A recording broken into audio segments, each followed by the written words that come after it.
Mga bro, isa na namang matinding milestone para sa Philippine Air Force. Muling bumalik sa serbisyo ang isa nating C-130 aircraft, matapos ang matagumpay na restoration at mandatory structural maintenance. Isang malaking hakbang ito sa pagpapalakas ng ating air mobility capabilities, hindi lang para sa depensa kundi pati na rin sa humanitarian at disaster relief operations.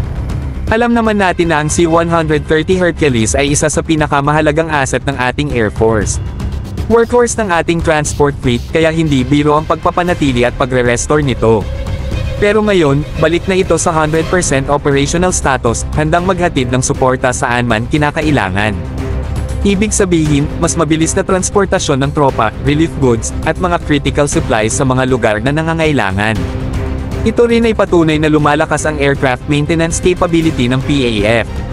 Hindi na tayo basta umaasa sa foreign contractors para sa major overhauls, unti-unting umaangat ang ating self-sufficiency sa aircraft maintenance. At kung kaya nating gawin ito sa C-130, baka sa hinaharap, kaya na rin natin i-upgrade ang ibang air assets natin nang hindi na laging umaasa sa labas. Pero mga bro, ang tanong, ilan pa ang kailangan nating C-130 para sa isang tunay na world-class airlift capability? Alam nating hindi sapat ang iilan lang.